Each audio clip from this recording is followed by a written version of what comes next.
to configure, so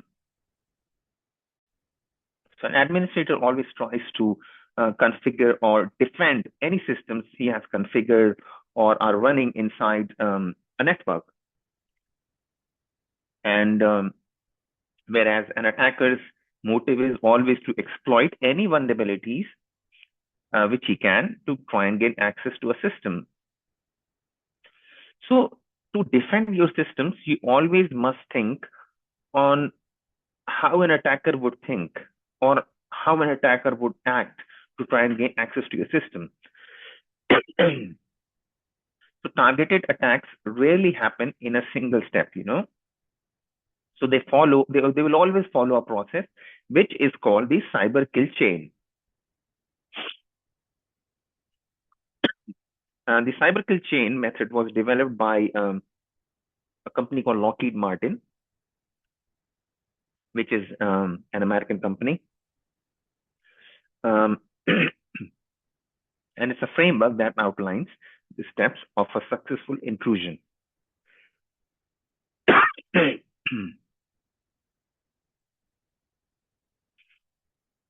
So what is reconnaissance? So reconnaissance is an attacker would always try and find a target. He'll try and map the networks and gathering email addresses. And he'll also try and get as much information which is publicly available. Once he has all that information, he will try and build a payload. So what is a payload? So a payload is like a pack of the exploit which he wants to push, maybe an attack code or a backdoor which he's trying to use, or which he's trying to gain control of a system. So the technique. Okay, now let's talk about delivery. So delivery here means he's trying to send that payload. The payload could be like a phishing email, a malicious link, an infected drive, or a direct network access to a computer.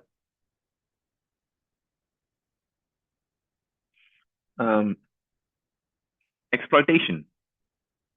The next step would be to exploit and trigger the vulnerability, which means so the attacker has already used the payload.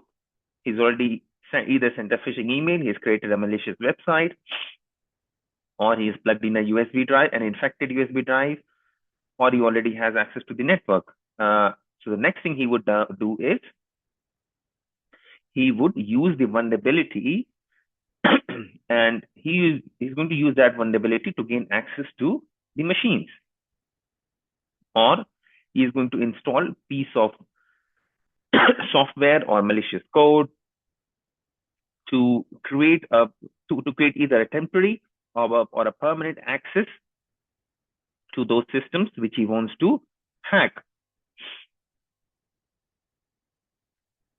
And then the next one would be command and control. So once the attacker has established a hidden or encrypted channel to gain access to those systems, his job is done. So now he has access to the systems remotely. He can access systems whenever he wants, however he wants to. So and the next step would be actions and objectives. So the final goal would be data exfiltration, which means that the attacker will try to get data. So the attacker would try and exfiltrate data from that machine. He's going to even encrypt that machine so that the machine becomes unusable by a user or by an administrator, and he's going to disrupt the services. Okay, so the defense team, the defense team, which means the IT or the cybersecurity teams, Their work would be to stop this attack, but it can only be stopped if they have smart systems in place to detect these types of attacks. So if a company does not have systems in place to detect these attacks, then that means their system has already been breached. They do not know that they have been breached. Data exfiltration is already in progress. The data is being stolen. And once the data is stolen, then the company gets emails or threats that we are going to leak your data. We need such and such sort of money. If you don't pay us, then we'll release the data. We will release the data in the public. And so their main motive is to try and get financial gains, or they might also try and disrupt a company's operations. So yeah, okay. So let's move on to the next slide. I'm not sure how many of you have heard about WannaCry. So what is WannaCry? So vulnerability which was exploited by hackers, and so this happened on a global scale, and it was a big catastrophic failure of a very, very basic patch which could have applied on computers, um, which could have fixed the issue.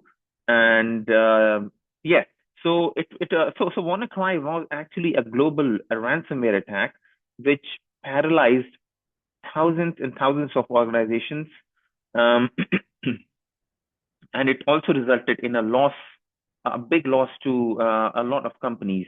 So what was the vulnerability here?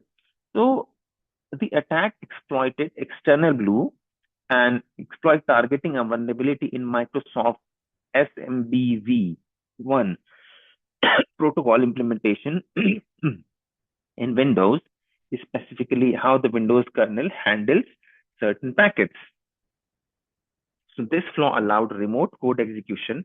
An attacker didn't even need credentials to exploit this vulnerability. So, so the external glue was not a secret. It was part of a major, trove of exploit leaked from the NSA. Its ability to spread automatically allowed it to like jump from one computer to the other computer without any human interaction. So the critical lesson which the administrators or the super admins learned from this was patching. So Microsoft had already released a patch for the external blue vulnerability 2 months before the WannaCry attack. So, and the massive immediate goal impact was not due to a zero-day vulnerability.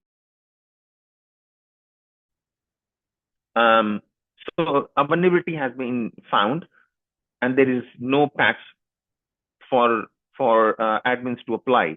So that is called a zero-day vulnerability. So so systems were simply not updated, and which means that there was so the doors were like wide open for the attacker to come in and uh, access those systems.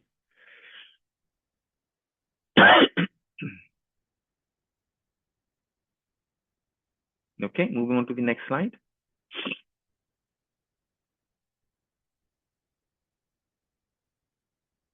So so security is not just like a one-day job, So security is a continuous process. It's like a race against time, So like zero-day vulnerability, if your machines have been hacked, or if it has been exploited, or data has been exfiltrated. So as attacker found, different ways of attacking, like buffer overflow or operating system would respond by making security directly into the kernel. So, and two of the most critical countermeasures are ASLR and DEP. What is ASLR? So the attacker's success in a buffer overflow relies on knowing exactly where the shell code or the malicious function is loaded in memory. Uh, the ASLR counters this by randomizing the location of key data areas like the stack, heap, and libraries every time a program runs. And then this makes the exploit unreliable. And then the attacker can guess, but they no longer have a fixed address to jump to. They must use the complex techniques like brute force or info leaks to bypass ASLR. What is DEP? So, so DEP is a hardware enforced defense. So DEP marks areas of memory intended for data as non-executable. So if an attacker successfully overrides the return address to point to a shell code injected into the stack, the CPU then raises an exception instead of running the code. The system crashes the program, but the malicious code is never executed. So always, I mean, for like for big businesses, hardware enforced defenses are considered are prioritized more compared to the other one. Okay, let's move on to the next slide. Mitigation and best practices. So finally, like let's summarize the key best practices everyone involved in technology must follow. So I mentioned this earlier as well, like patch management.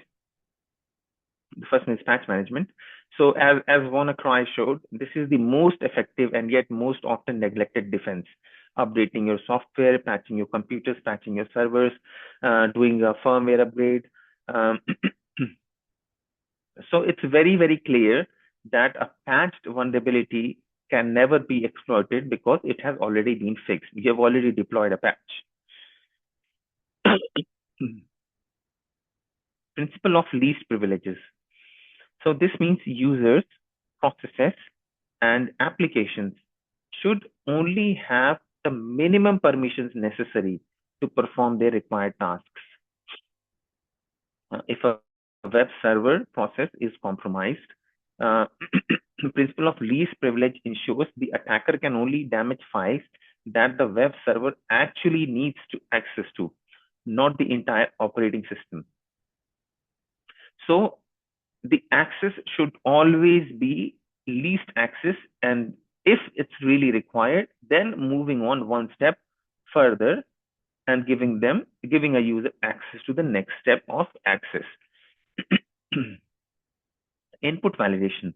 So this is the defense against application vulnerability, like SQL injection. Never trust user input. Always validate, sanitize it, and only then strictly enforce the format. Okay, you must do this on the server side as well as on the client side. So defense in depth. This is the concept of layered security.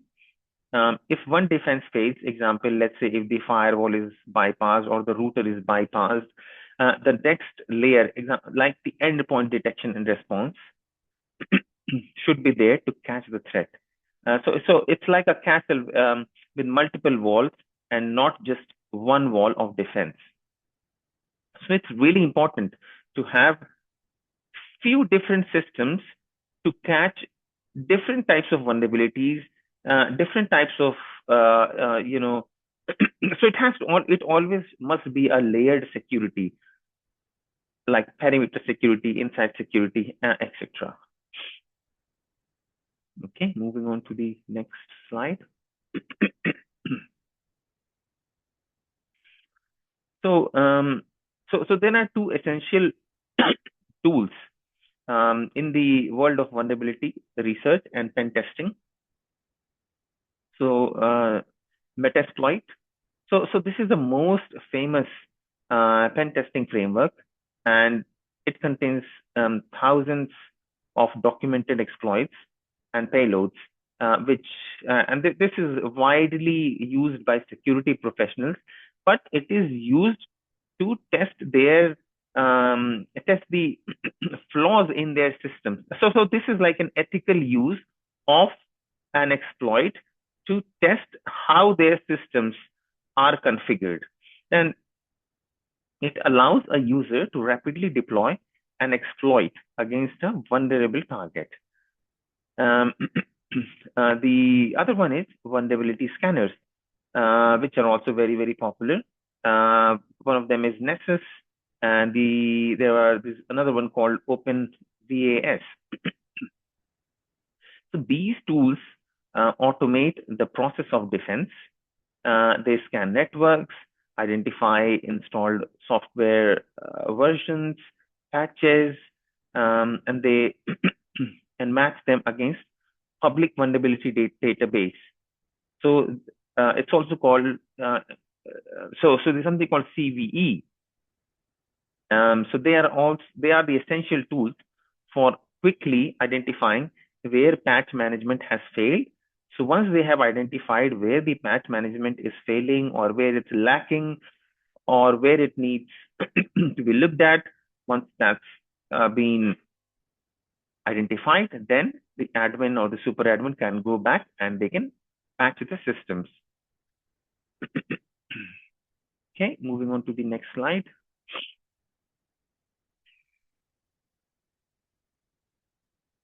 So here we would want to like look at the emerging threats and how, I mean, yeah. So we want to look at the emerging threats and then act accordingly and plan accordingly.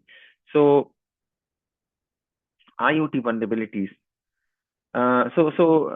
We are like constantly connecting more devices. Example, fridges, cameras, thermostats that are often deployed with minimal security, like the weak passwords and no built-in patching mechanism, and which creates like a massive attack surface. So you've seen that we have cameras, we have fridges, and lots of other devices which are connected to internet, but they do not have the required patch level. They do not have the required. Um, they're running on weak passwords, etc., and they are really prone to attack. AI-powered attacks. So attackers are now like leveraging artificial intelligence to generate polymorphic malware that that actually constantly changes its code signature and making it harder for signature-based antivirus tools to detect. So yeah, so and AI is also making phishing emails incredibly convincing and tailored, which means that people might think that an email is actually genuine, whereas the email has been sent by automated AI systems and it looks very, very genuine, whereas it might carry a payload or it might carry a suspicious link, which a user might click. And yeah, and it can result in, compromise of a system. The next one is supply chain attack. So instead of attacking a large corporation directly, attackers these days compromise a smaller, less secure software vendor and inject malicious code. So an example is, let's say a company with 1,000 employees has a vendor who has supplied them a piece of software on an application. So rather than an attacker trying to compromise that bigger company, he's going to focus on that piece of software which has been provided by that smaller company to this bigger company. So the attacker is going to exploit vulnerabilities on that piece of software, and then he's going to use that piece of software to inject a malicious code, or use that less you use that piece of software to try and get access to the system which is running on that big size company. So soon as the large big company downloads the legitimate software, then they get automatically infected, and once that's done, then the attacker gets access to the system.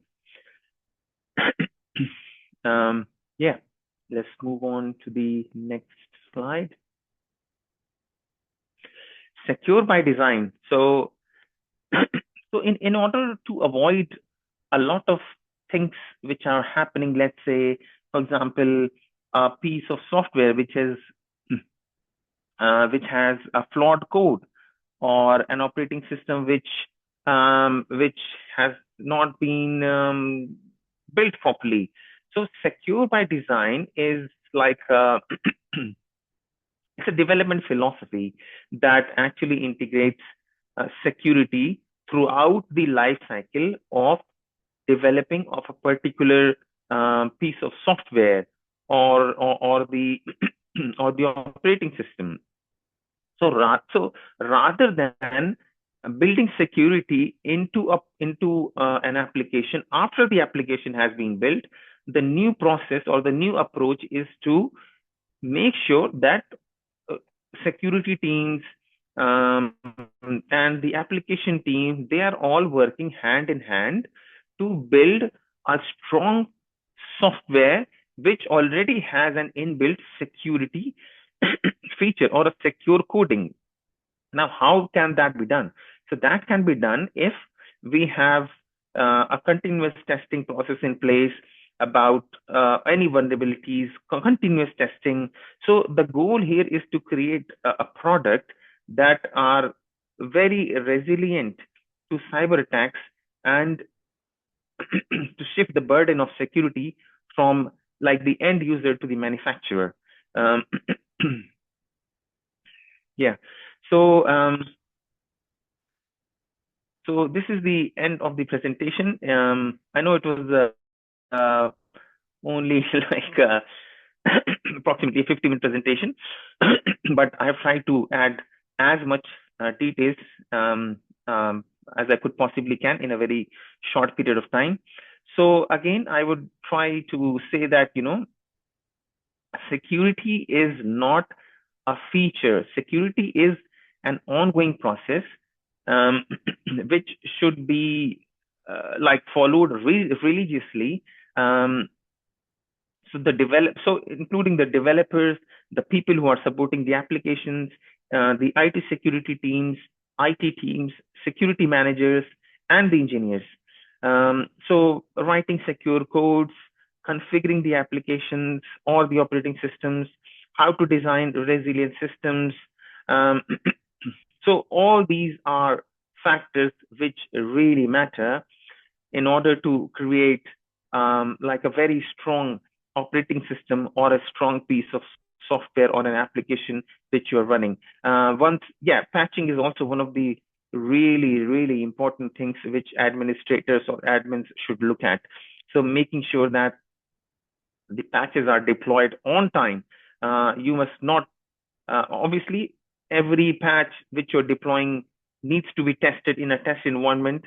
If you're deploying patching in like a live running environment, you don't know the outcome of that patch. So make sure that the administrators have a test area where they can test and where they can test a particular patch, and they can look at things getting affected by applying that particular patch. Once they have tested it thoroughly and they do not see any negative impact of a particular patch, good, they are ready to deploy that in the live environment. So these are some of the things which administrators should focus on. Now, how about users? What should our normal users be doing? So normal users also have really big responsibilities. So normal users who are using, well, let's say these is Windows 10 or Windows 11, or some might be using Linux, or some might be using other different flavors of operating systems. Their responsibility is to make sure that they know what they are looking at, what they are clicking at. If they are being asked to, if an administrator is asking them to upgrade a system, they should make sure that their system is available to upgrade or to deploy a particular patch, or make sure that their systems are properly up to date with latest patches. So once you have those, then that means your computer is secure. So is your data. The other part which I also want to cover is applications. So our normal users should also make sure that any applications which they are using, let's say if the application is crashing, or if they see any like any activity which they think that it looks suspicious, it should be straight away reported to an administrator. So these are some of the things which our normal users and administrators or developers should focus on to make sure that their systems are up to date and are secure. With yeah, so I would like to conclude the presentation here. So back to the back to you guys. Thank you, sir. Thank you for a detailed explanation. Now, we will move to the question answer round. I request all the participants, please ask queries if any.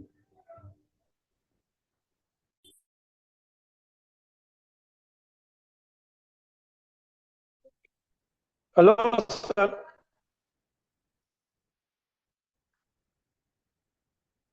Hello. Yes, hello. Sir, actually, I want to ask you, like in Linux, we have a kernel, Mm-hmm. so we can have a security. But in Windows operating system, basically, how we can provide such kind of security? Sorry, I didn't quite understand your question. Can you repeat that, please? Sir, actually, I want to ask you, in Linux operating system, we have a kernel, Mm-hmm. so we have a multi-layer of security over there. Mm-hmm. So the same how we can use the same security in Windows operating system.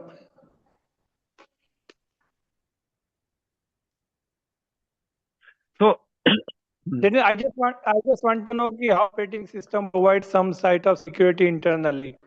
sure, got it. So,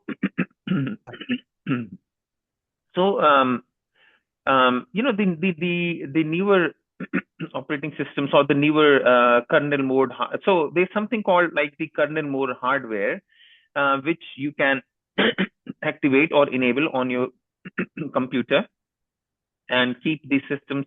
Yeah, always make sure that the computers are and the drivers are fully up to date. So let's say you have a laptop or a computer, and it's all set up. You must make sure that it's fully up to date, because a companies like, let's say, HP or Dell, or they might release patches which you must deploy in order to make sure that it's all secure. Like there are other features as well, like secure boot, or memory integrity. So you should be regularly checking your systems to make sure that you already have the latest patches of the latest patches installed on your computers. Okay, sir. Thank you, sir. Thank you.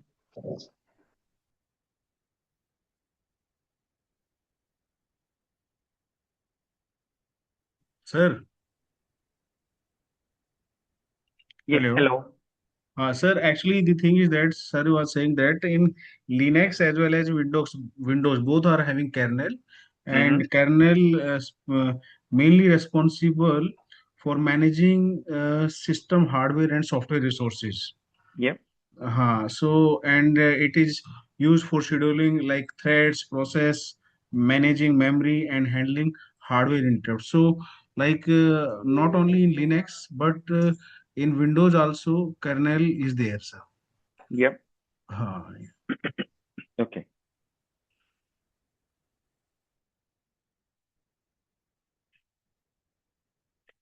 Yeah, I mean, you can also use like device security and sorry, I've got a bad throat. You can harden your BIOS settings. So these things are there to harden the kernel and the device security.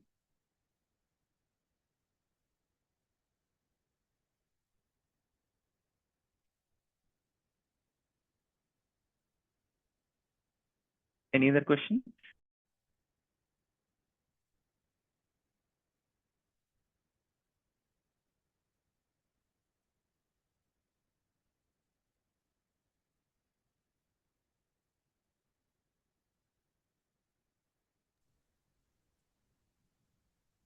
Okay, if there aren't any questions, then I will hand over back to the host.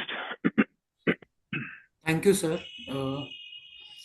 Grateful to introduce our today's second speaker, Dilpal Singh Rana, sir.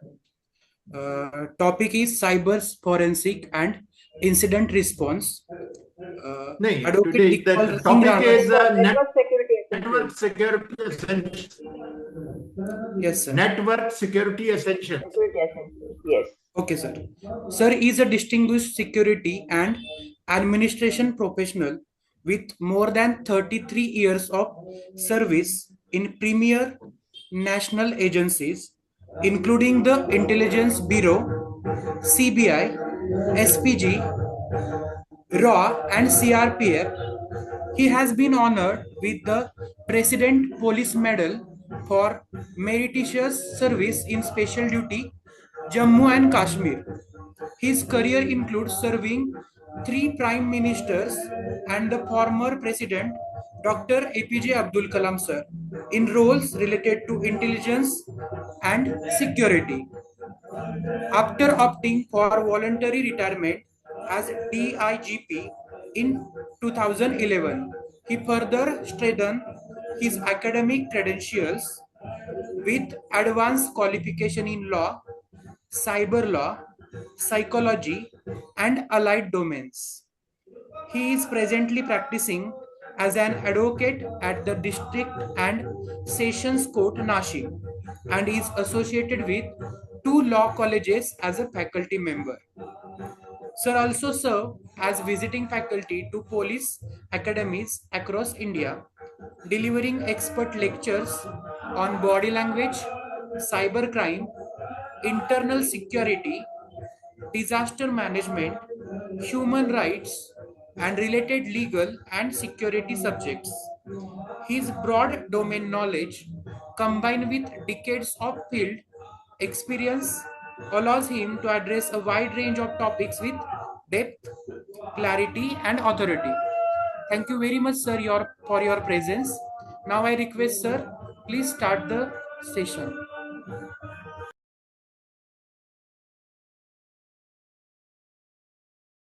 Yes, sir. Please start session.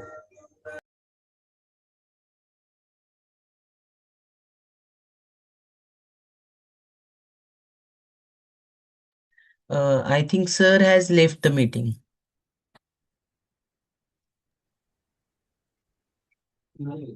Okay, let's.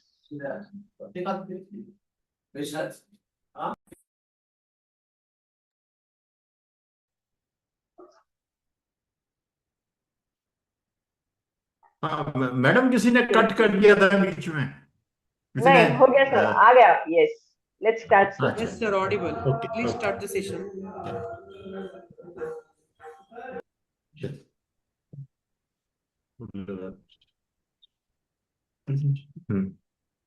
Today, firstly, good evening to everyone. I am Dilpal Singh Rana. I am a retired DIGP from Central Kedah, and today I am going to discuss about the network security essentials, and it's a complete details. Now, If you find any difficulty in understanding the anything, so please let me know so that you will not find any difficulty. So I will continue now. Just a moment. Just क्या हुआ? हाँ.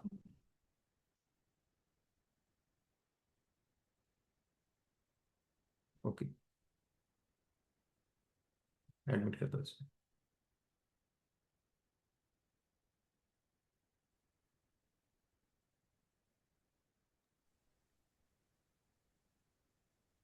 Sir आप continue कीजिए, हम वो participants को admit करते रहेंगे. हाँ, अच्छा ठीक है. Just okay. Today the title slide number 1 is network security essentials.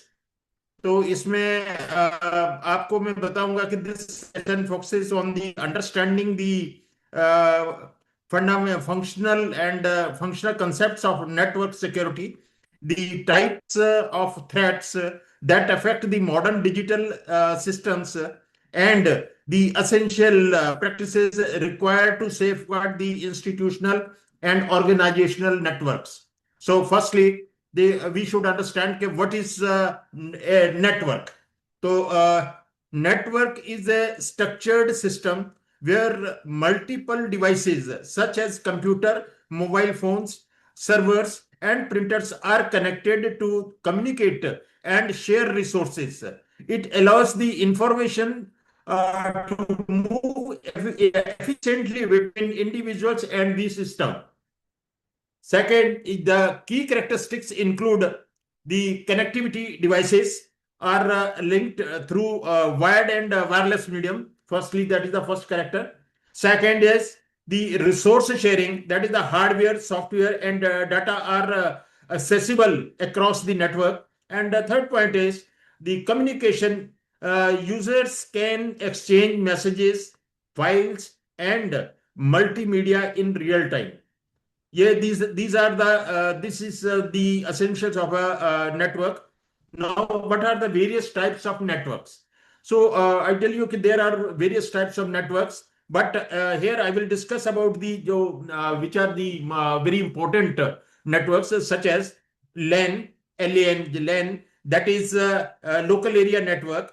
This is restricted to a smaller area such as computer tabs and offices and at homes only. Second is WAN, WAN, WAN, that is a wide area network. It covers the large geographical area, often connecting multiple cities or countries. And then is MAN, Metropolitan Area Network. This spans entire city and the metropolitan region. And then is a PAN, PAN, that is the Personal Area Network. Very small network around the an individual Bluetooth है या hotspot है and smart watches हैं. These are also included in the PAN. And finally is the internet, the world's largest interconnected network system is your internet. So each type serves between the communication and the operational needs. ये अलग-अलग this is a different types of networks which are connecting the individuals, countries and areas, whether it is a metropolitan or it is a city or it is a the small individuals at home or in a college, except now why networks matters? Why network is needed? This is a these are essential for both daily activities and large scale operations. That is the main requirement of the network. Efficient communication through messaging, calls, and emails.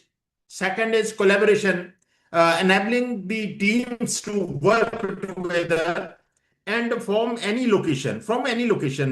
The certified data access, reducing duplication and errors.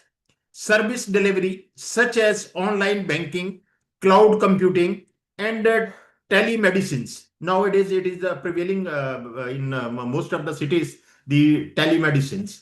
Now the most of the treatments are being done through the using the mobile phones and other electronic media. So business community supporting speed, reliability, and automation. These are the essentials for network.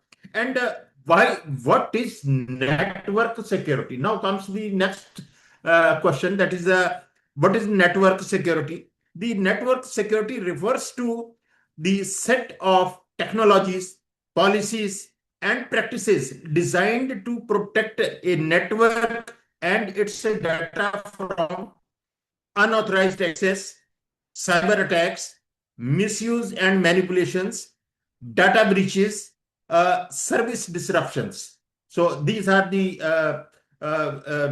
requirement for the network security. And what are the essentials of security? Essentials that includes your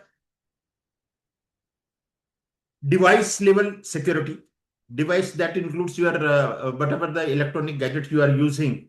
And second is users authentication, whether the right person is using the electronic equipment, because now I am dealing with some cases in the court also, okay, in which the device belonged to some other person, especially in the banks. So, and on trust, but they do the frauds, and they have done it. And such cases are with me now in the court also. So I sometimes, whenever I will get time, I will discuss the questions or cases studies of cyber cases, because I am the only advocate in a district and session court who is dealing with the cyber cases. So next is the safe communication practices, and next is the preventive and corrective mechanisms. All the times we must be very careful about the using of our security, these electronic security devices. Now I tell you one thing that is not, although that is not the part of our lecture, but I tell you one thing. While in very top organizations of the country, we were monitoring the many fields of electronic equipments, especially which are doing the some illegal works like selling of drugs and on internet itself. So sometimes we have exposed such nexus between criminals and the drug suppliers and the weapon selling, whatever. So, and such kinds of activities we have exposed. So we must be, and they were not using their own equipment; they were using the other person's equipment, and the case were registered against the right person who was the owner of the electronic equipment, but it was used by the other persons. Ultimately, we were able to trace out such persons. So next is what are the security essentials? The security essentials, which includes device level security, user authentication, safe communication devices, monitoring tools, and preventive and corrective mechanisms.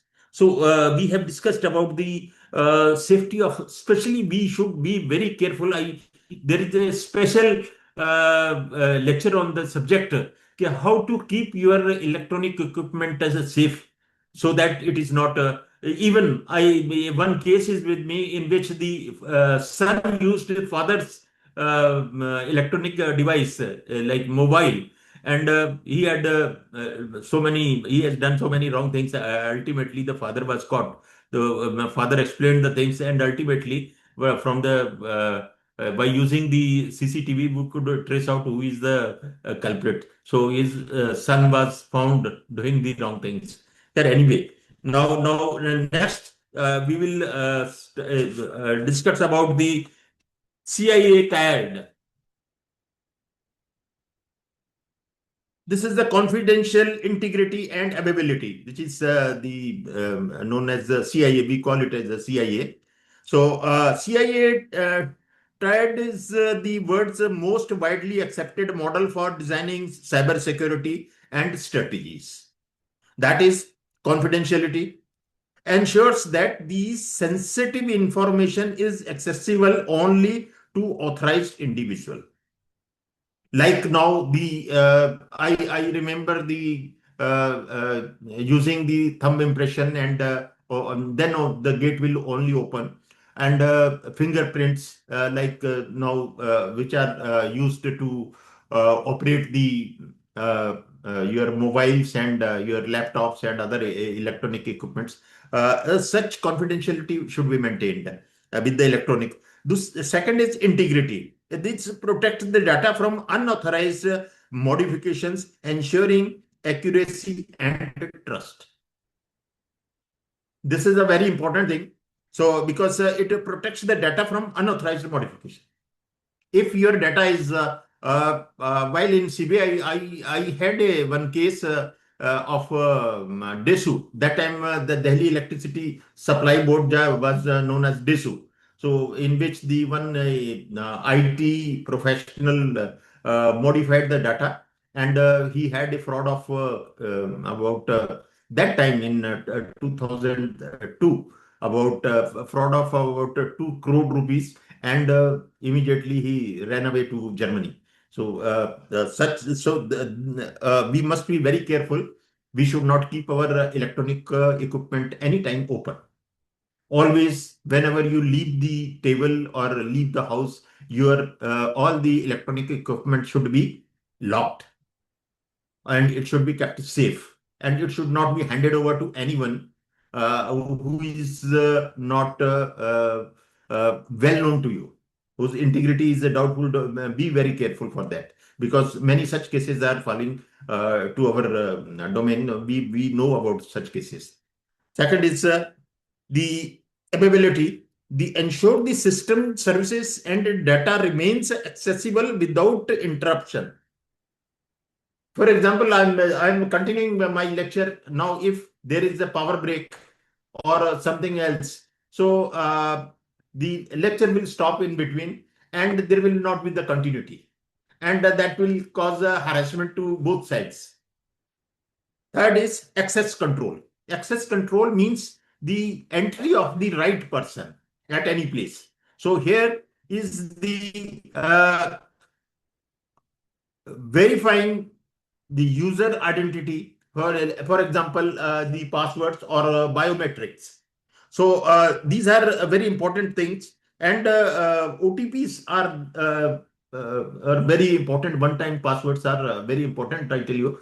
So sometimes, but we should never disclose our OTP to anyone, including our close relatives or friends or even family members. We should not disclose it, because I tell you, such one case is also now still pending in the court.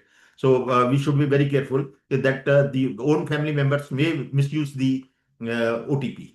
Third is the identity management. The managing user identities and access right through their life cycle should be just.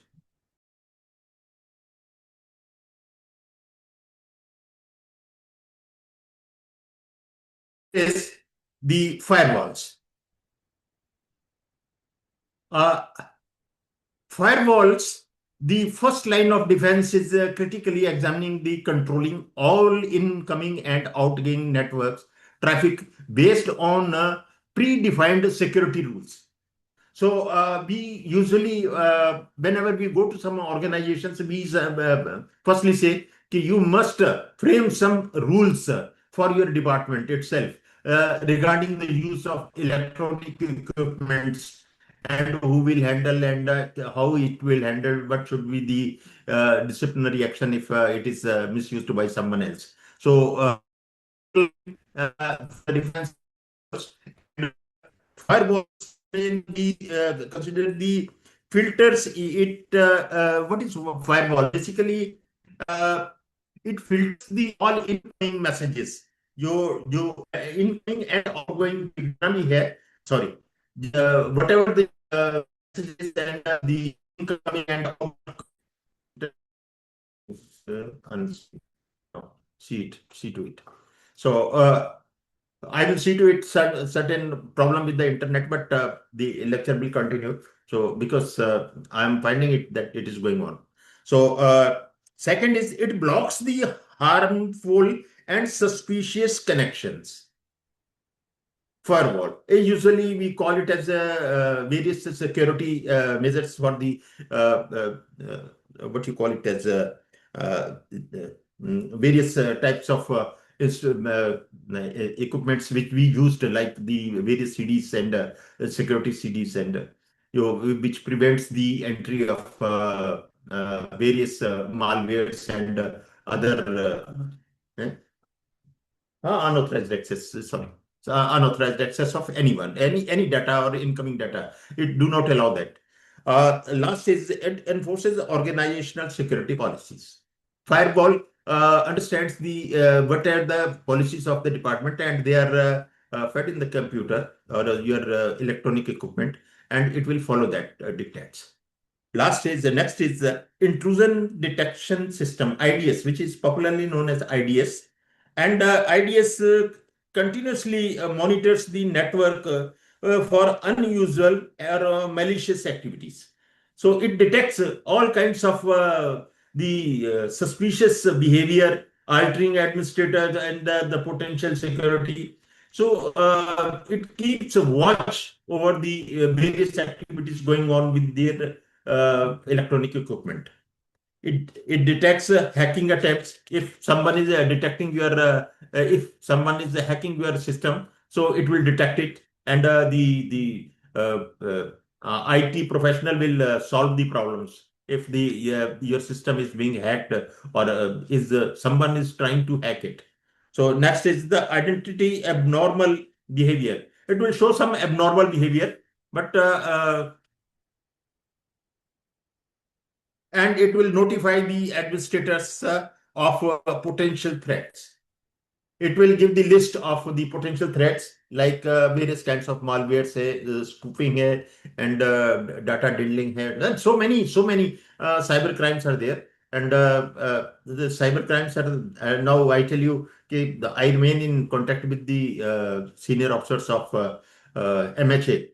So they are telling now, as on date, there are about 2,121 types of cyber crimes are prevailing in the world.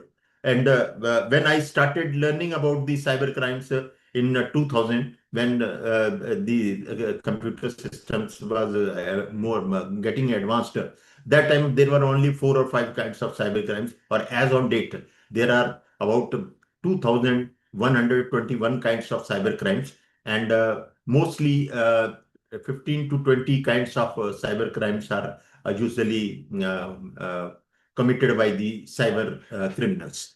So next, this is the activity blocks the harmful. The IDS detects the IPS. IPS is the intrusion prevention system. So activity activity blocks the harmful activity, prevents the ongoing attacks, stops the malicious traffic before it reaches the target. Thirdly, IPS is essential for real-time protection against these sophisticated threats.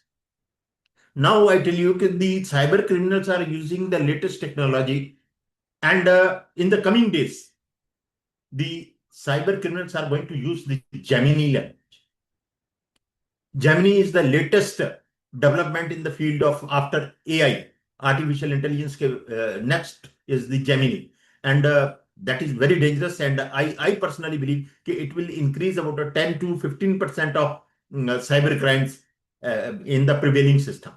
So we must be very careful, and we should learn about the Gemini and other new things which are coming in the society.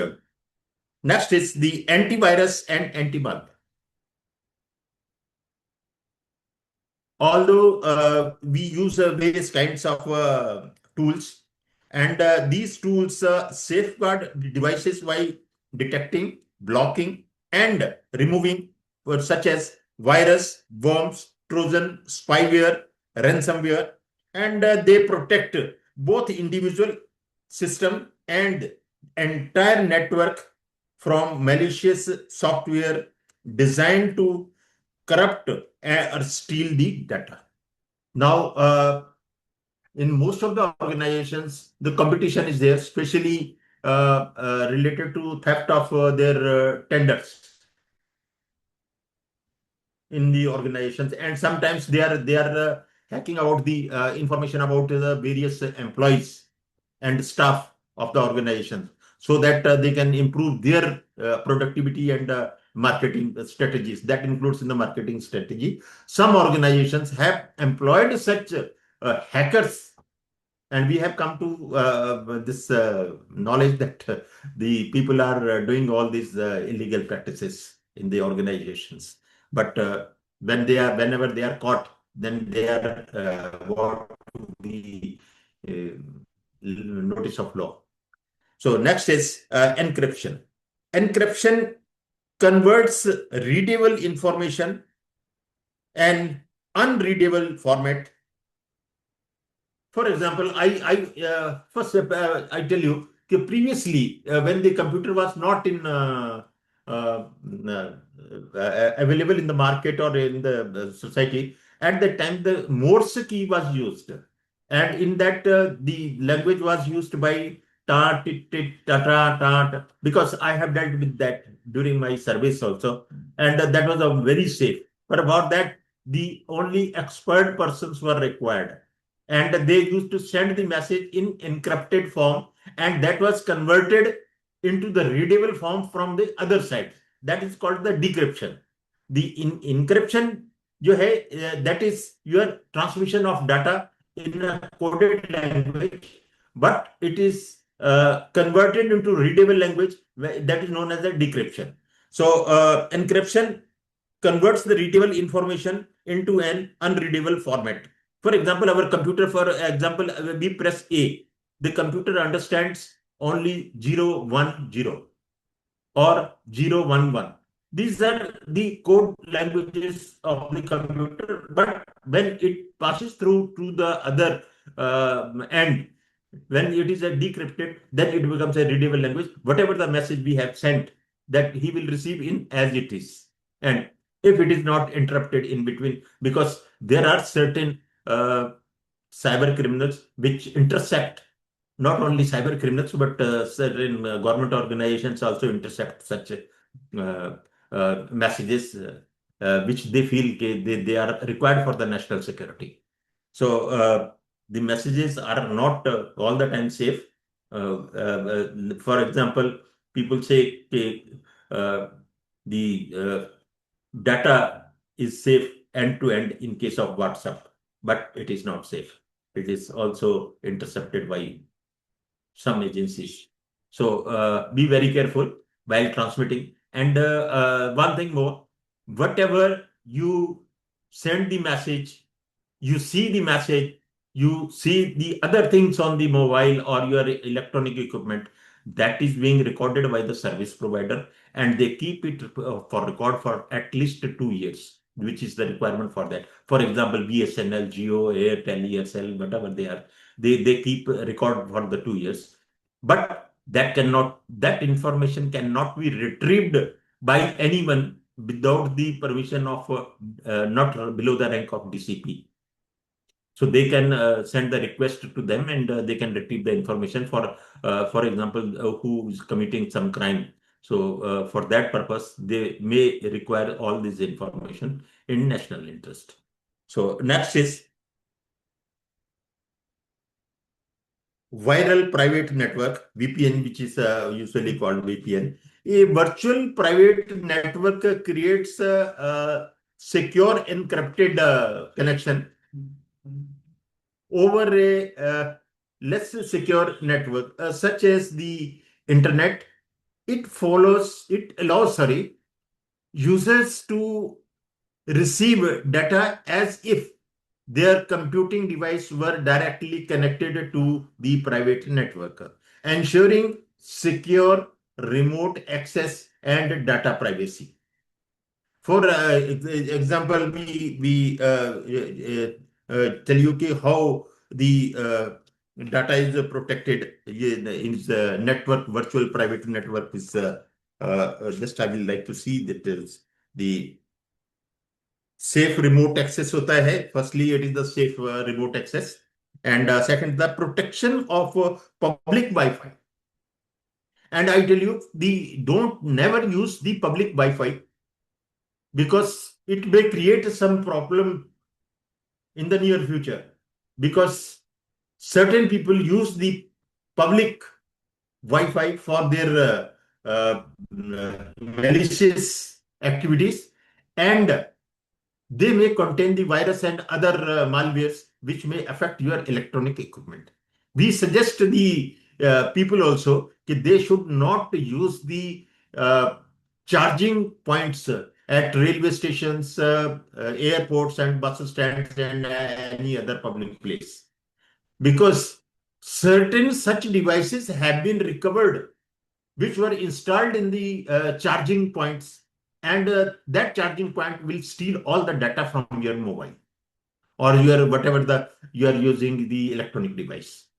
So be very careful. Never charge your mobile, your electronic equipment. Any, it may be mobile or it may be your laptop or any other electronic equipment at a public place, which may be your bus stand, which may be the railway station, which may be the airports. So be very careful.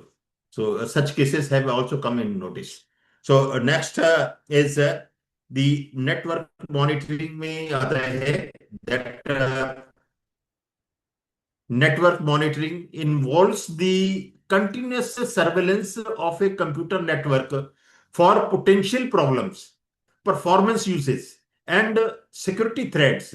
This proactive approach helps IT professionals detect and respond to the anomalies before they escalate into the major incidents, ensuring the network health and integrity. How? The performance tracking is through the monitor bandwidth hai, latency hai, and uptime to ensure the optical network operations. That is second is threat detection. It identifies the suspicious activities or the unauthorized access attempts. And next is the monitoring provides the early warning signs before issue become critical. So this is your network monitoring is essential part of it, and we must always be very proactive in network monitoring. Next is your backup and recovery. Backup involves the creating copies of important data, while recovery ensures this data can be restored over. And we suggest that if there is something wrong with your electronic equipment, so every time you enter some data which is important, all the times the backup must be kept with you. In any hardware, you can keep the data backup. It has happened with me also. When there was a fluctuation in the electricity and my whole data was out, and I had to get my laptop repaired. And ultimately, I was very conscious about the restoring of data, because it contains some intelligence lectures and some other important lectures. So I had backup, so I could again fill up my computer with the same information. So everyone should have a backup procedures, backup equipments with you. So it helps if there is a cyber attack, if there is a system failure, if there is an accidental deletion of the data. Sometimes it happens. Or if there is something wrong with the equipment, there are certain cyber hackers which use this method for sake of jealous, and some other for fun, and they block the data, they corrupt the data, they change the data. There are certain languages in programming and are available, which can change your data. So that will give you the wrong results and you may fall in problem. So it is better to have the backup all the time. Next is the patch management. The patch management includes the software and system often contain vulnerabilities. When the patch management strengthens the defenses. Patch management is the process of distributing and applying updates to software. And we suggest always to the people that they must update their softwares and the computer system also from time to time. These updates are known as patches, which are crucial for fixing security vulnerabilities, improving the software performance, and adding new features like regular patch management is a cornerstone of maintaining a secure and stable IT environment. Because this is a must that you must update the software of your electronic equipment from time to time. It closes the security gaps that could be exploited by attacks, which could be exploited by the attackers, cyber attackers, or the system stability is there. It resolves the bugs and improves the overall software reliability and performances. And it helps the organizations meet the regulatory requirement for the data security, where data security is a must for every organization, and that helps the updation of software from time to time. Next is the types of network security essentials. The major security essential includes your firewalls. Firewalls controls the network traffic based on the security rules. Second is your IDS and IPS, that they detect and prevents the malicious network activities. VPN, that secures the remote connections with the encryption. Next is your antivirus. Rejects the it protects against the malwares and viruses. So we in fact we have come to notice, because 95% we have come to notice about the use of antivirus CDs and other softwares. 95% are downloading the antivirus free of cost, while a genuine and original antivirus costs you around 3,000 to 5,000 rupees.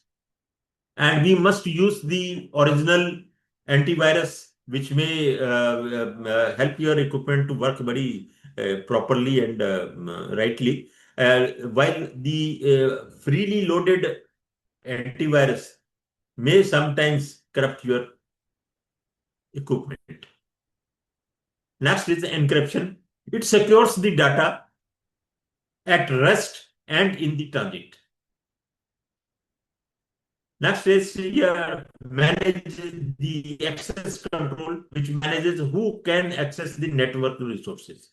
Network के resources को कौन use कर सकता है, who can use it or who cannot use it. That is your access control. Next is monitoring. Continuous surveillance of your network activity is to be monitored on the regular basis. DLP, that prevents the sensitive data from leaving the network. It is a data loss prevention, which is DLP, data loss prevention. So whenever you leave the room or leave your desk, your office or organization, ensure that your equipment, electronic equipment, is totally safe.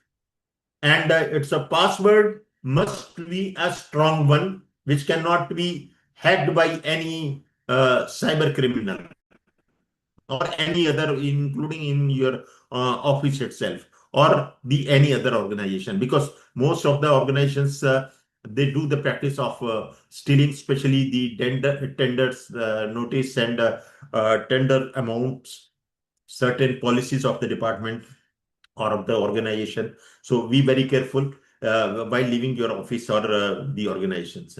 SEAM. SEAM is the centralize the system event management and analysis. Timely, the audit of the sorry, audit of the electronic system must be done. That audit includes here all the security arrangements which I have discussed already. So they must be checked from time to time. That keeps your data and your electronic equipment safe. Next is the 10 major network cyber attacks. I will discuss about the major cyber attacks. First is phishing. Phishing, I mean, now mostly phishing is a social engineering attack where attackers send fraudulent emails or messages to trick victims for providing sensitive information. This is nowadays, this is happening too much, and the people are providing information about themselves or whatever the information the organization or the department required. They get the information through the phishing system. They send the wrong emails. And now I tell you, okay, today itself, one message had come and to me itself. So regarding providing some information about certain organization. So, and it was just from the Home Ministry. It was written as a Ministry of Home Affairs, but I could make out that it is a fraud.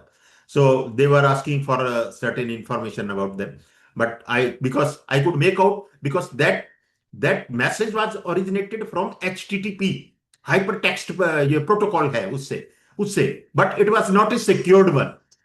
Because now I suggest you that do not open any message which is HTTP. Only open all those messages which are HTTPS. S is secured and it is provided by the service provider after due verification to the any department, to the any individual.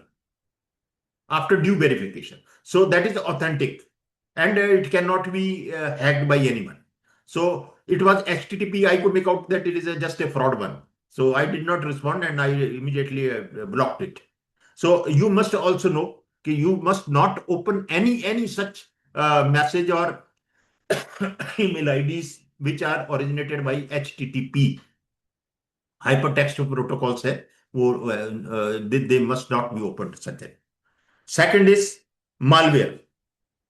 Phishing is credential thefts. That includes your credential thefts, financial frauds, and unauthorized system of access. Phishing includes all these steps. So be very careful. Phishing is usually nowadays used for doing the financial frauds, and 95% of the total cyber crimes are related to the financial field. Next is malware refers to any malicious software designed to infiltrate and damage systems. Ransomware encrypts user data and demand payment for its release. Now I tell you one example of it.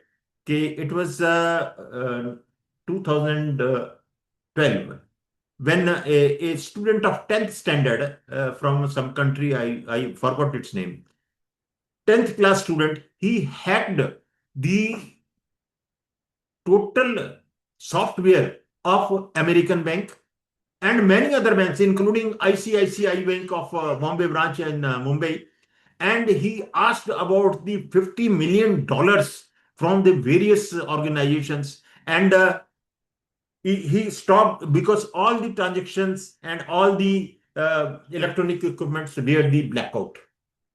And for 2 days, he was demanding. Ultimately, the CIA agents from USA, they traced that boy, and ultimately he was caught, and he was forced to release the all the passwords of the banks.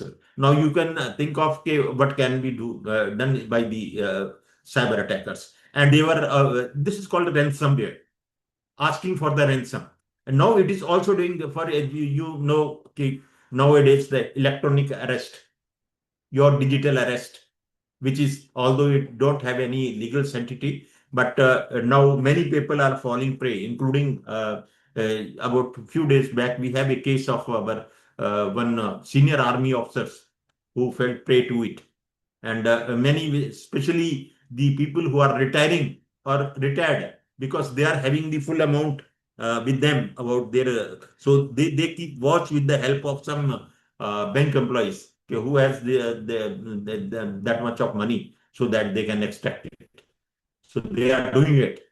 And now we are making aware to the public that they should not fall prey to such crimes, but even then some people are falling to it. Next is DDoS attacks. That is your distributed denial of service attacks. It is flooding a server or the network with excessive traffic. They will send so many messages, and one by one. You might have seen your Facebook that sometimes they say packing of pencils, and sometimes you spend about 21,000 rupees, and you will get this much, and they're showing the names of Sitaramanji and other. But if you delete it or you block it, then at the same time the next will come. That is your DDoS. They immediately attack your system, and they send the second message. So it is called your DDoS attacks. One individual is attacked several times by others. So that is a DDoS attacks. It usually it crashes the websites, service unavailability, revenue loss, and reputation damage also. Next is your SQL injection. The SQL is a sequential query language, and its injection, the attackers exploit weak database security by inserting malicious SQL commands. This allows them to steal data, modify records, delete entire database. Now, usually what happens, when you have got the weak password, a weak ID, then what happens, because people usually write their password as their date of birth or their vehicle number or child's date of birth. Such passwords are very easy to hack, and hackers use the SQL, and they just hack that number, and immediately they enter your electronic equipment and make the nuisance. So we suggest the people that they must make their passwords like using alphabets, numerics, the combination of alphabets, numerics, and punctuations. So all these words should be used so that the hacker cannot break them by using the SQL language or any other the malicious language. Next is the insider threats. Now, this is happening in many organizations, malicious. So what is happening? Say insider threats originate from the individuals within the organization. This is happening a lot nowadays because for any purpose, one organization knows that the other organization has got such a talented person and he is to be taken in their department, they will offer a higher package. So what will happen? Okay, he will reveal all the information what he has acquired in the previous organization. Sometimes for the money sake, for the or other favors, some people in the department, they leak out the uh, electronic data to the other people. And for such, to stop such activities, you must keep the watch over such people. When they are using their equipment, whether they have got the pen drives or any other small equipments like pen drives, CDs or others, that listening devices, they should not be allowed for the individuals who are dealing with sensitive information of the department. Next is the internet जो intent है malicious. Some people do it with the malicious. For example, if someone has got some grudge against the boss, then they will do they will pass on the information to the other department just to make the boss or the department down. Next is what are the 10 bad types of although there are, I tell you there are so many kinds of cyber crimes, but these are some of the important ones. Now every day they are changing their modus operandi, but now the cyber there are 10 types of cyber network cyber security. That is the modern cyber security includes the different domains. First is network security. Second is endpoint security. Third is the cloud security.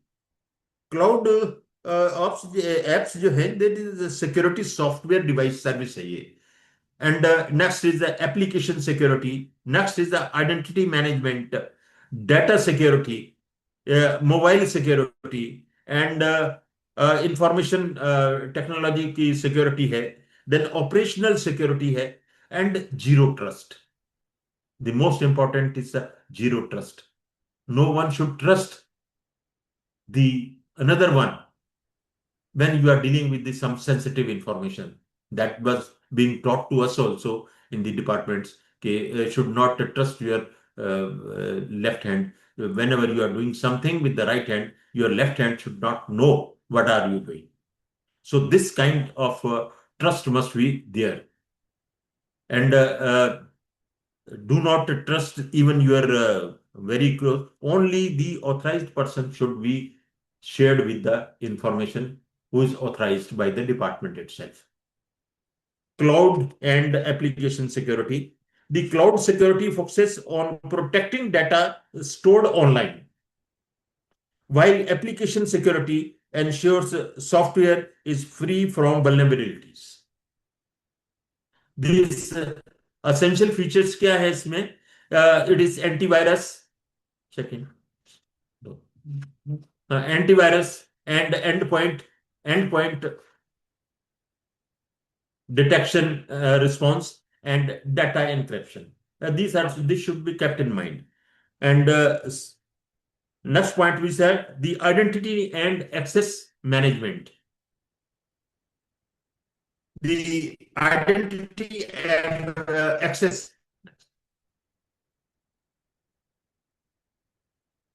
Cloud next. Identity access management. This is the IAM ensures the right individuals access the right resource at the right time.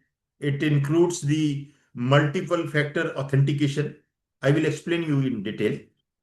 User providing and provisioning and deprovisioning, and authorization, role-based access control. So this I tell you this is the only person who is authorized to deal with this a particular thing. He should be authorized to that, and no other person should be authorized to have any access to that electronic equipment or that information. So that should be kept secret. That means your right hand should not know what is the left hand doing, and only right person should go to the right place at the right time when the information is asked. Not, it is not there. It should not be there that the person goes to any table and just open the electronic equipment and acquire the information. And it is happening at many places, especially in banks and secret organizations, to steal the information from the others one. So be very careful. And whenever even you leave your table or your organization for minutes, or you are going to washroom for a minute, you must lock the data, then you should go. Next is zero trust security, which I have already explained you. And why do we need network security? Network security is essential because it prevents unauthorized access, protects the confidential data, ensure the continuous operations, guards against the financial loss, maintain trust among the clients, employees, and students, and supports the digital transformation. A secure network is the foundation of digital success. That is overall what we want to say. Next.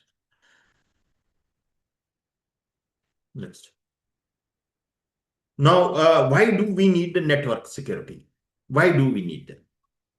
In an increasingly interconnected world, robust network security is not merely an option, but a critical necessity. It serves as a fundamental safeguard for our digital infrastructure. Now, why? It prevents the cyber attacks. It establishes the formidable defenses against the ever-evolving cyber threats and malicious intrusions.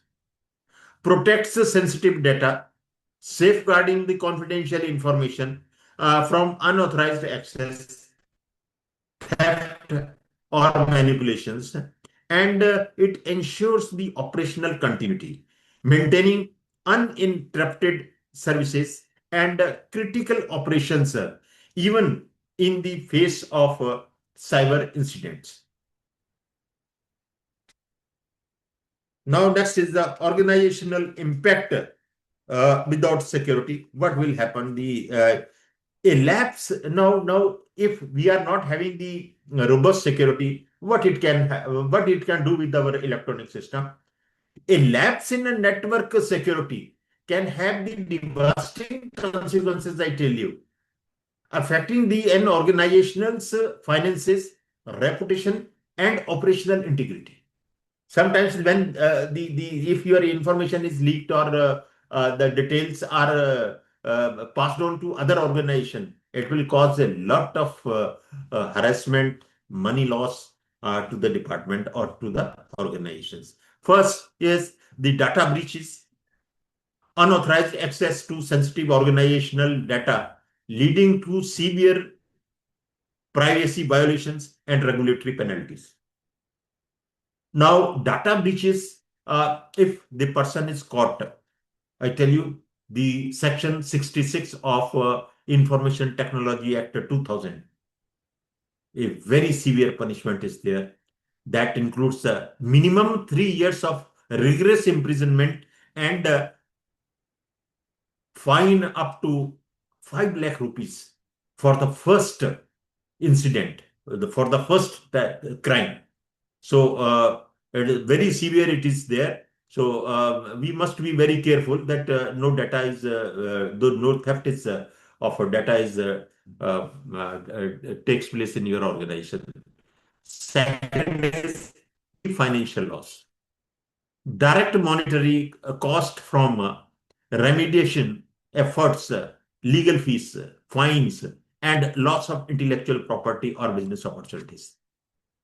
The financial losses are very high in case your data is stolen by some other department or it is passed on by your employees. So it must be very, the responsibility of the department arises that the staff which is employed for this dealing with all these sensitive information, their integrity, and sometimes their activity should be monitored through CCTVs, or you can keep the surveillance also when you are sure that this person is doing that. The next is reputational damage,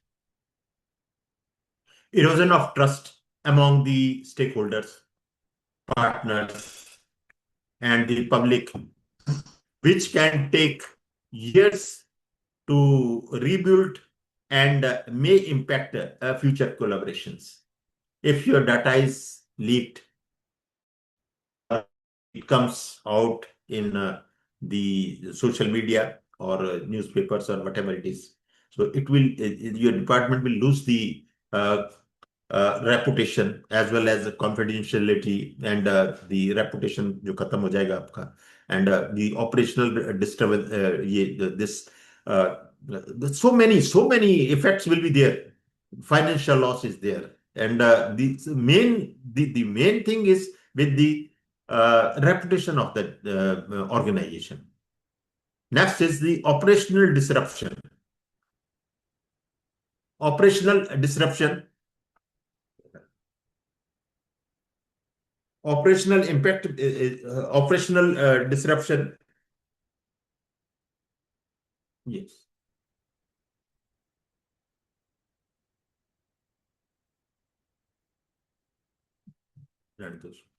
Operational disruption includes your downtime, service interpretation, loss of productivity due to the system compromises or the cyber attacks. If there are frequent cyber attacks on your system or your servers, that will sometimes the information is disrupted, or it is manipulated by the other departments also by doing the attacks. Certain departments have employed certain cyber criminals who can hack the computer system or the information security of the information security system of the other organizations, especially that leads with the what you call a reputation as well as the financial losses mainly of the organizations. The legal and regulatory repercussions, non-compliance with the data protection laws, which are prescribed by the IT Act 2000, and resulting in significant legal challenges, are punitive fines. They are with the punitive fines, as well as, because now I tell you there are two types of cyber crimes. One is against the equipment, your electronic equipment. Your electronic equipment is your laptop, your mobile, or any other electronic. When the crime is against them, like entering the virus, entering the Trojan horse, and the change of the data, identity theft, they are being done for that purpose. 1 year punishment with the fine that may range up to 1 lakh rupee is awarded to the culprit, is a criminal. And when we are using the computer for the crimes, we are using our laptop, our mobile, or other electronic equipments for doing the cyber crimes, then the section 65 to section 78 of IT Act, they deal with them, and they are the very severe ones. So be very careful, and we should follow all the legal aspects for dealing with the electronic equipments, and they are all mentioned in the our IT Act 2000, as well as the CERT, that is the Computer Emergency Response Team. They also have issued the guidelines, and some other organizations also, they have issued the guidelines for securing the equipments. Impact without security. Lack of security can cause massive data breaches, financial losses, legal penalties, business disruption, loss of consumer trust, and damage to the brand reputation.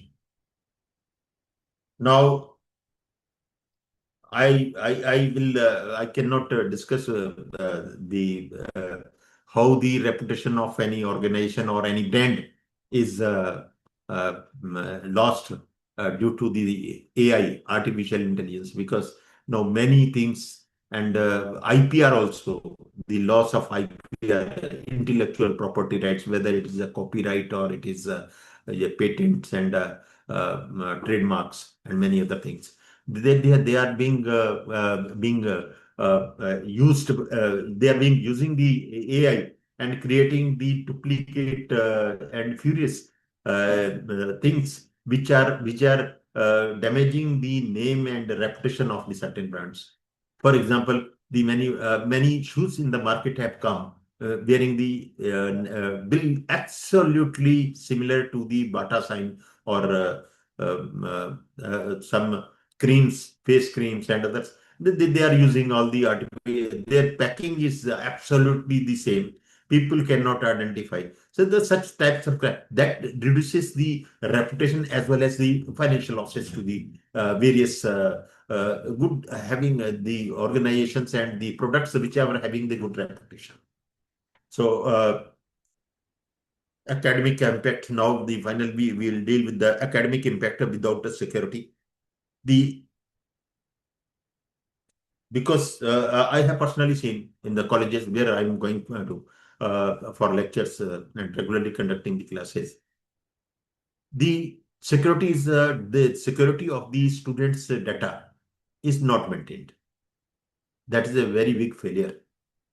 So that leakage of the student data is a big crime, I tell you, because when you are not keeping the all security arrangements and securing the data is released, and many foreign agencies are using it for their purpose, unknown purpose. The stolen examination papers, leakage of sometimes when the papers, the examination papers are being framed. That time their computers are hacked and the papers are transferred to the unauthorized persons and they sell it in the market. And that is a big loss to the nation also. And with the loss of the reputation of the organization or the colleges or the universities, that is happening. Many papers are being leaked, and it is all due to hacking of the computer system of that organization or the university. Next is the manipulated academic records. Sometimes the academic records of the students are manipulated. Many students are coming with the fake date of birth certificates, fake mark sheets, fake degrees. And now is the time of artificial intelligence, and it is very difficult to distinguish between the original mark sheet and original degrees or date of birth certificates. So as a layman in the office of any college, they cannot make out which is the original one. So that is there, and it causes a loss to the right persons. That's a disrupted online classes. For example, I am conducting the class. I don't know who is listening to it. There may be some undesirable elements who are not authorized to listen to the lecture. They may be listening it. Nobody knows. Next is hacked websites. Sometimes complete website is hacked. And all the details they acquire and they use it for their own purpose. And the next is the loss of institutional credibility. And ultimately, this leads to the poor reputation of that organization. It happens sometimes. If your paper is leaked, if the data of the students is leaked, if the website is hacked, and certain malicious things are sent, and the admission procedure are hacked, and the students get wrong information. That spoils the reputation of the institution. And lastly, it is your bias and accountability issues. The this is a poorly secured network allows records to be tampered with, unauthorized changes in documents, favoritism due to data manipulations, lack of transparency, and absence of accountability. The strong security ensures fairness, transparency, and accurate records. Now, this was my last. This was the last slide of my presentation. Now, I tell you one thing: the more you are alert, more you are safe. That is my personal experiences, and I tell all my students as well as the online courses also that you must remain alert. The electronic devices are made for our welfare, but the same can be used by the criminals in other way to harm you, either financially or with the reputation. Even I have the cases in the court where the editing by the cyber criminals, photos of the girls were used to blackmail the girls. The students, the young people, and even the people with some age, they watch the pornography on mobiles or electronic equipment, which is a crime under the IT Act, and severe punishment is there. And if most of the students, and when I talk them, they say, sir, we will delete all the. Then I tell them, "Okay, you have deleted from your equipment, but the records are lying with the service provider, and all these things, what you have seen, what message you have sent, is with the service provider, and it will remain there for 2 years. You cannot deny that you have not done this thing." So, gentlemen, I suggest all be very careful while using your electronic equipment. It should be used for the positive things and which will help you in the near future. Be very safe and secure. Now, this was my final advice also. If you have any questions or any what you call doubt, you can ask me.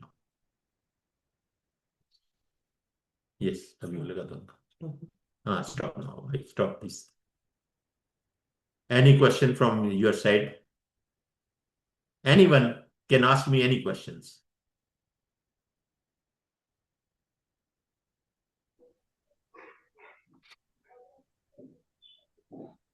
Participants, you can unmute and ask questions.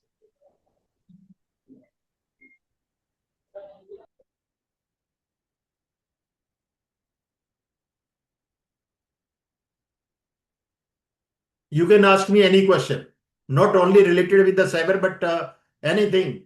In fact, I'm holding 16 degrees overall, and including your 8 postgraduate degrees and 8 diplomas in different subjects, including basically I was a science student, and I am with the computers since 1980. After my selection in the police services, I'm dealing with the computers mostly.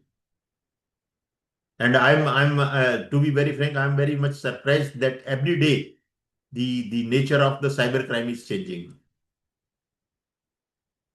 And now the Gemini has come in force after the artificial intelligence. As soon as we get some advanced training firstly, we learned about the cyber crimes prevention and how to secure your systems. And then came the artificial intelligence. The artificial intelligence is Now we are learning about that. Now the next thing, the Gemini has come. And I don't know, because no law is framed for that. And what will happen? Can't say anything. Any question for? If you want to ask me any question with any subject, not only with the cyber, but you can ask me question with any subject, including the career guidance, including your psychology, including your body language, including your astrology, because I am a postgraduate in astrology, palmistry, and numerology also. So you can ask me any question.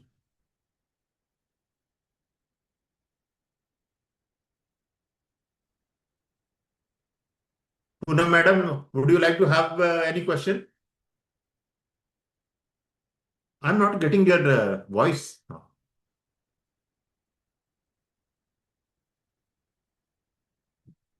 Hello. Thank you, sir. Hanji. Yes, Hello, please sir. carry on. Hanji. Hello. I'm audible. Yeah, now you are audible. Sir, I have one question related to cyber fraud. Okay.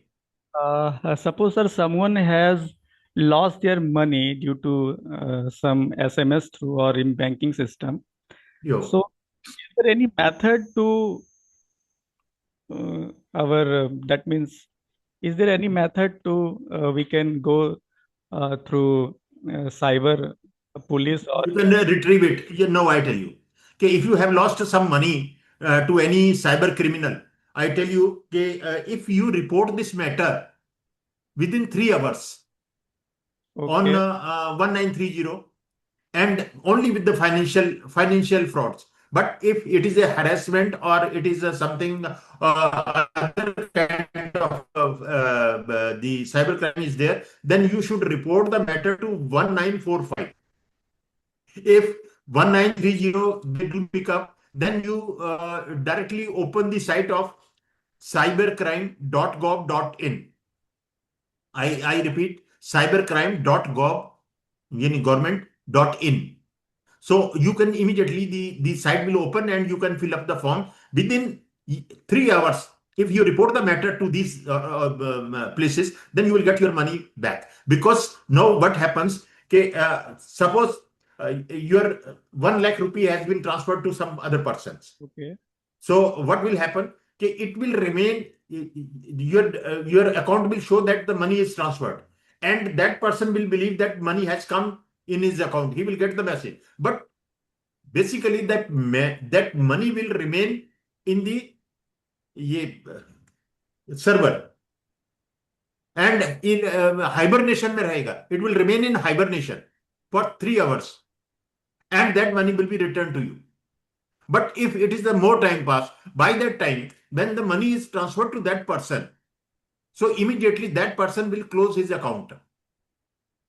And that account do not belong to that person, and that account is hired by that criminal from someone, which are illiterate persons, some villagers.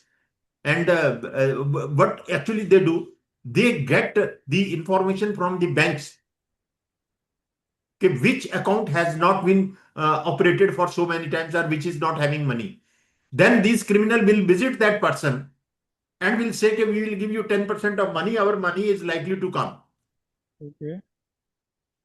So that And means, by the time when they get the money, they honestly they give the money to that person and then they run away. And the bank account is mostly closed. And that money is converted into bitcoins and it goes to the other country. From there, it comes back in a white form after they deduct the commission from that. This is the procedure the cyber criminals are using. and the criminal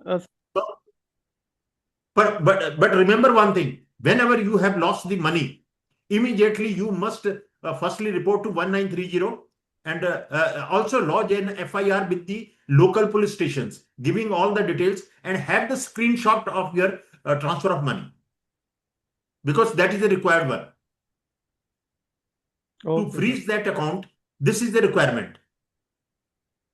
The police will immediately, the cyber police, because the local police has no such expert people, they will send the details to the cyber police, and cyber police will send the message to that related bank where the money has gone to freeze that bank account if it is reported within a time, stipulated time. Okay. Otherwise, till today, what we have the records from BPRND, Bureau of Police Research and Training, and NCRB, that only 5% of the money is recovered till date. And sir, the site is cybercrime.gov.in, na? Yes. Okay, sir. Fine. Thank you. Thank you, sir. Any question Sir, from other? I have a question, sir. Yeah. I just want to know, I know a little bit about cyber squatting. Cyber Cyber squatting. squatting. Squatting.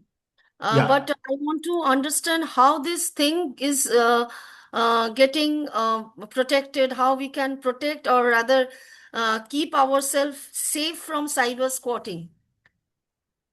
Cyber squatting. Squatting, SQUATTING, squatting. Squatting. Yes. ये Cyber this squatting, yes. I tell you this there are certain commands for that to protect your electronic equipment from the Mr. Tanmay Dixit will tell you about this because it is a technical session, so I think he might be having some discussion with you. He will explain you how we can avoid these cyber squatting by entering some commands in your electronic system. Even I can tell you, okay, if your mobile phone, you think someone is listening to your mobile, or whatever the message you are sending is being heard by someone. So you enter a command. I tell you now, you can note down *#21#, or second one is *#62#. Now enter it, and you will find that whether your data is forwarded or not. If it is forwarded, it means your mobile is being heard by someone else. They are using your data is being used. Now you can do it now. No, my actually this I'll do in the SMS section, or where to type this one in the mobile. Yes, madam. I was where to put this *#121 in which enter only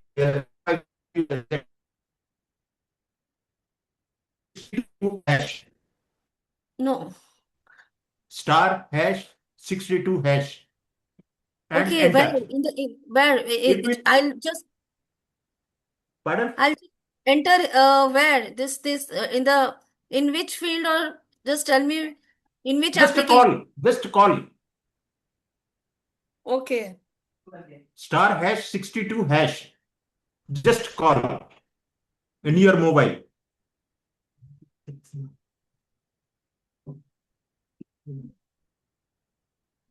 Okay.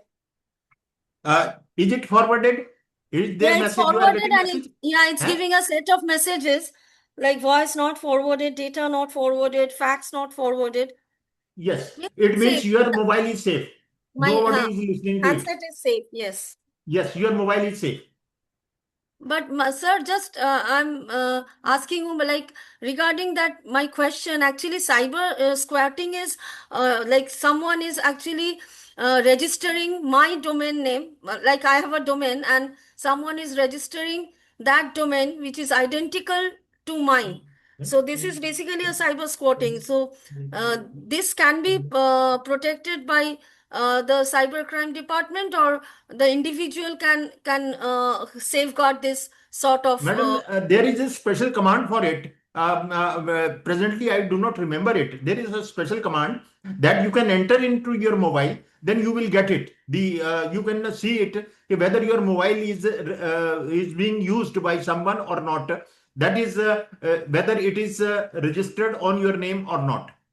If it is registered by some other persons also, because it is happening that some certain persons, they are using this what you call it, it's, sometimes I forget the things now. SIM, sometimes the SIM which is registered against your name in your mobile, it can be used by someone, the same SIM they are using in their mobile. Okay. So sometimes it happened that there is a certain commands and the matter is to be reported to the police itself. There are certain commands, but I don't remember now right now, because you can find out if another person is using the other SIM against your mobile or not. Even your the Aadhaar card can be used by some other person. There is also some command in which you can know whether you are getting on messages. We usually send some messages. I'm not having your mobile number. Otherwise, I will send you later on because it is in detail and it is some technical session.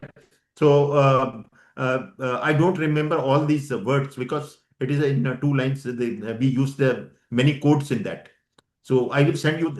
I can send you later on, including you can verify your Aadhaar card if it is not used by someone else.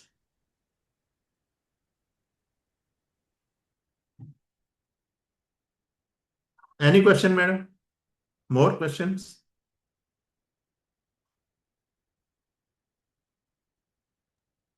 Mr. Sir, Narayan, good evening, anything? Good evening. Sir, good evening. I am having, sir, one question, sir. Yeah. Sir, actually, I belong to Delhi here. Yeah. So, last year, sir, so many mails we got in our schools, actually, in institutional colleges or institutionals, said that for a fraud call, for a fraud email regarding this bomb blast and all these things. So now, sir, the team came to our institute also to just forensic the things, computer and all these things, but nothing happened, sir. So I want to know this. Suppose they come to know that the mail was sent by Russian server and this and that, but nothing has happened. I was just asking this, that what conclusion they are getting or what action they are taking, sir. How we can trace it or no? Okay. Thank you, sir. Now I tell you the procedure. What when I was in police services, what we used to do. Now at that time it was very, very difficult to find out the things, and we were manually doing the things. But now what happens? All cyber cells, all cyber police stations, because as per the instructions of the Supreme Court, every district will have a cyber cell of the police, and they will be all trained, and they will have a certain sufficient staff. But practically there are no trained people. They are not having a sufficient staff, and now they have acquired very sophisticated instruments in which when there is a fraud call or there is a certain call from abroad. So there are machines in the cyber cells also. So they are imported by the MHA. They are not available in the market for the other people, which will indicate where from this number has originated, where from this call has originated. Especially it will identify the tower from where this message has come, where from this signal has originated. Now what happens? They will reach to that tower, where the tower, wherever they go near the tower, from there again they get the strength of the signal, where from the strongest signal had coming. So they will move to that direction, and at a particular place, it will indicate 3 or 4 square meter area where from that signal has been originated, because they identify the ID number. They identify the things from ID, and ultimately the culprit is caught. But for this purpose, you need a very strong team, because such criminals who are delivering such messages or doing such activities, they are in groups and they are having weapons also. And for example, you have got the fraud call from Calcutta, and I tell you, from Nasik, one team had gone to Calcutta. They identify the place, they identify the house, and when they reached over there, without taking the local police, because they are mili bhagat jisko kehte hain. So they don't come in well in time. When they reach there, the people attacked them, our 4 people got injured severely, and ultimately they had to come back. So there is a nexus between the criminals and the police also. But if there is a pressure, they can immediately identify where from this origin, because IDs cannot be changed, because it remains with the service provider, and it cannot be deleted from your computer also, electronic equipment. Ultimately, the culprit is caught. If you are interested, and if you are having a sufficient courage to do that, that is the main thing which is required. ठीक है, और उसी से ही पता लगता है कि fraud call कहां से आया है, ये बम ब्लास्ट का किसने धमकी दिया है, कहां से आया है, and such persons are caught, usually caught, because such calls are transferred to either to intelligence bureau or to some SIVs. So they have very sophisticated equipment to identify the place of origin. Okay, next question, anyone? No, sir. Yeah. Sir, one question. So I have one question, sir. Okay. Sir, what is the difference in our regular code and cyber code? What is procedure for appeal for our case to new code? Yeah, what is procedure? Difference Code. cyber code or regular code? Achha. Now I tell you, because our CRPC, now BNSS, now it is called the Bharatiya Nyaya Raksha Sanhita, and previously it was CRPC, because that was made in 1872. Although IPC also, and now which is called BNS, Bharatiya Nyaya Sanhita. So now they are all these changes, certain changes were required because they were written in 1860 and 1872. They needed so many changes. At that time, there was no any electronic system.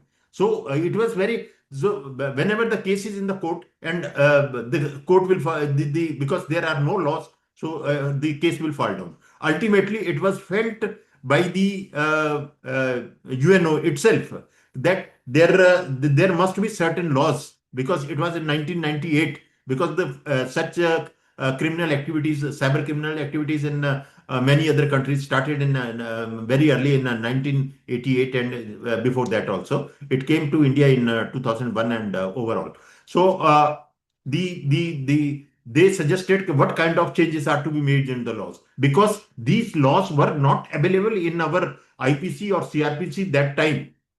So a new law was to be made, and for that in 1999 a committee was formed under the Ministry of Home Affairs, Ministry of Communication that time, and the expert committees of some lawyers and legal experts was made, and they framed the law, which is now called as the IT Act. But I tell you, as because that time, I tell you, only 4-5 kinds of cyber crimes were there. But now more than 2,121 kinds of cyber crimes are there. So every time they are making the amendments in the IT Act 2000. And what is wrong now with our judiciary is that the 90% of the judiciary staff is not trained in dealing with the cyber cases. So whatever the advocate will say, they will accept it. What is right and what is the wrong. But now they are provided with the certain education. They are undergoing the refresher courses to deal with the cyber cases. So cyber cases are dealt with the IT Act 2000, as well as simultaneously BNS is also added. Bharatiya Nyaya Sanhita, which is previously known as IPC, which the acts are, for example, fraud is committed. So section IPC 420 with read with IT Act section 66 subsection so and so and so and so.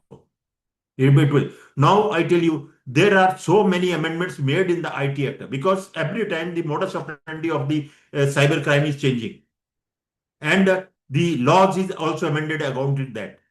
when we had a IT actor, then section 65, 66 to 75 up to 78, there were limited section, the subsections. For example, 60.